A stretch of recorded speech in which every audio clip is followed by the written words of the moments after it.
Hey guys, today we're going to come back and paint one of these man's deep diver blanks that I have. Before we start, I do want to take a time. I want to thank all of you that have purchased my Bite Me t-shirt or any of the other t-shirts. I really do appreciate the support. I'll have some links down in the description to 2 or 3 of those t-shirts. Again, I appreciate it. Now, the man's deep diver. As we get started early in the spring, those bass are still down there a little deep. We want to go down after them. I thought, let's take this one. We're going to do it in a craw pattern. I'm going to use one of those stencils that I've used. I don't think I've used this one before, though, in a video. And this time around, we're going to do a 2-tone brown with an orange belly. And we're going to come back and have to use some of those Walmart paints to go along with the Kratex. Stick with me.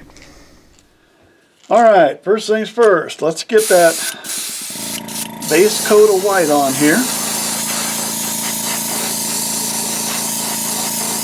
Again, just Kratex opaque white.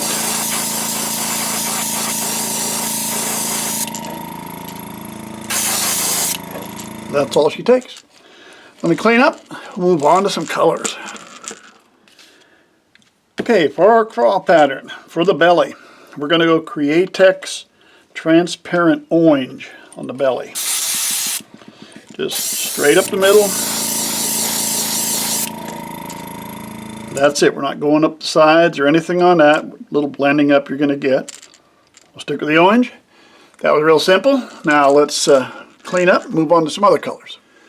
Alright, now's when we move away from the Kratex colors. We're moving over to Walmart. This is Apple Barrel brand. 50 cents, oops, about to drop that. 50 cents a bottle like this. Really cheap. It's not really designed to be used in a sprayer like this. So sometimes the paint pigments can be a little bit too big. The flakes can cause you to plug up sometimes. So it can give you some problems, but you know what? I really like the colors, so that's why I like to use them. This one is called Khaki, and all these are going to be way too thick, so we will have to thin them. So we're just going to put a little bit here in the tub. Excuse me, I'm going to add a little water to that. And we'll mix this thing up good. Every other video I've ever looked at says the consistency of milk. I always thought milk was like water. I've said that before, so I don't know what's right or wrong. We got that.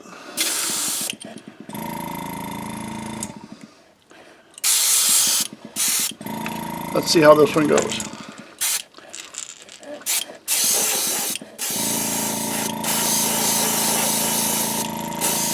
Cover everything up except the orange.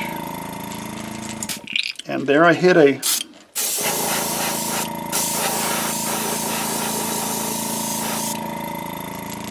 I'm starting to get a little flake problem there. Try to blow it back a little. There we go. Got the plug out. All at once it all came shooting out again. Lucky I didn't just get a big giant glob, but I'm lucky there. But there's what I'm talking to you about. That's done, by the way, so let's hang that back up.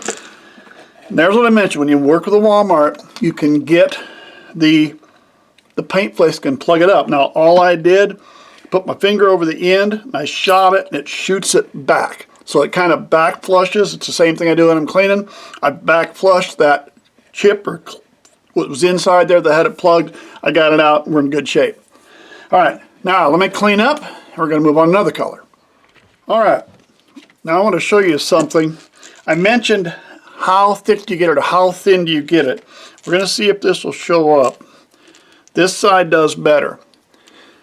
And if you'll look right up around here on the gill plate, you can see it kind of light colored.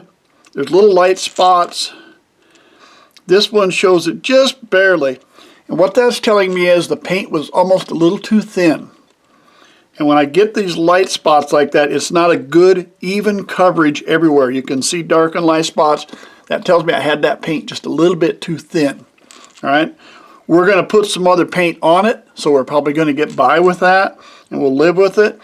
But that's kind of a way. If you start seeing dark and light spots, you got your paint too thin. All right? It was more like water than milk, if everybody's right. All right, we're going to stay with the Apple Barrel brand. This is called Chocolate Bar. And we're just going to take the same cup, the same we got. We're going to try, oh, that was really swift, wasn't it? Got a flake there. Let's get those out. All right, now let's try that again. Just one drop. Let's see what one drop does.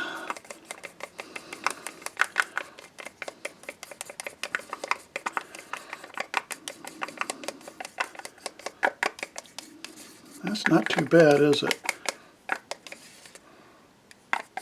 Oh, this one's probably going to be too thick, right? There we go.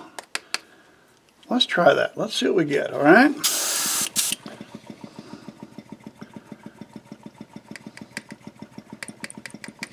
All right, there we go. Now we're just going to go right down the back. I just want to darken the back up. And we're going to go around that face just a little bit, not a lot.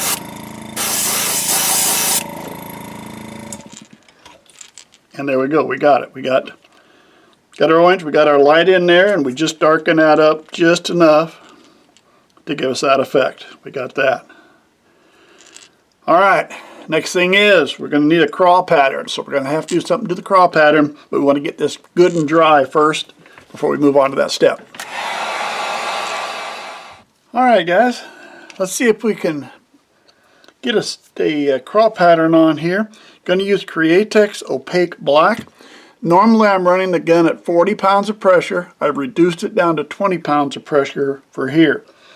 Again, this is the lure parts online. This is a crayfish pattern. It's not really designed, I got it here somewhere. It's not really designed for this lure. It's designed more for this one. But we're going to make it work. So basically we're going to hold it in. I'm going to try to take the eye, but I'm going to put it back here because it's so close. I'm going to put it back here on the edge of that gill mark. That's what I'm going to shoot for. And I'm just going to kind of hold that down like that.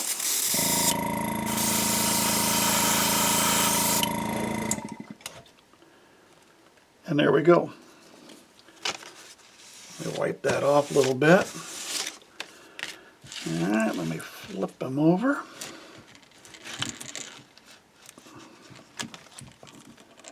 Now comes the fun part, doing it again without touching it on the back side, right?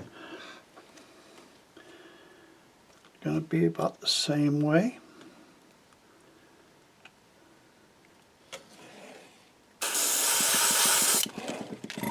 That moved on me a little bit. Yeah, it wiggled on me a bit, but I'm okay. I'll try to fish on this side all the time. How's that? That ain't bad. I kind of like that. All right, guys, we're going to put our top coat on. We're going to use the Bob Smith Industry 30-minute slow cure as always. Now this time around, while we're putting on the top coat, I got something I want to talk about. And I want to talk about this particular lure and a problem we had. When I was putting on the stencil, I was using the helping hands and it budged, and I told you that. And you can see what I ended up doing here. It doubled up on it here. All right, now I'm going to put on top coat while we talk about that. In a situation like this, if you're painting this for your buddy or you're painting this to sell or something like that, clearly that ain't going to work. You're going to have to start all over again, and I have done that more than once. I've showed you blanks that I'm painting over because I screwed up and I have to start all over. Now in this situation, kind of a double ding here. One is we get to talk about this, something that comes up that you need to talk about. And secondly, I'm going to throw this. I'm going to throw this, and I've thrown enough of my mistakes over the last few years that I know, you know what, a fish is still probably going to hit this thing. That isn't going to matter to a fish. Now, it matters, if you're a real perfectionist, it matters to you, and you're saying, I can't do that. I painted, I do a better job when I paint. I can't throw something like that. I'm going to go ahead and throw it, and I'm going to get by with it. And for yourself, when you're starting out and you're new, You know what? If they don't all come out perfect, as long as you're the guy that's going to be throwing it, hey, don't worry about it. Sometimes mistakes happen. There's not much you can do. You just throw it out there and see if you can catch a fish. All right, we're going to put a wire on it. We're going to hang it up, let it dry. We'll see what we got. Well, I'll show you the good side when it's all said and done. Well, there we are, guys. There's our man's blank in a crawdad pattern. And yes, I told you I was going to show you the good side. The thing to take away from this, if you're just starting out, if you're just new and you're just painting, if you get all the way to the end and you love what you did, but at the last minute you mess up a little, if you're going to be using it for yourself and your own fishing, don't worry about it. Put a top coat on, put some hooks on it, go fish with it. Thanks for sticking with me. Subscribe to the channel if you would. Hope to see you again real soon.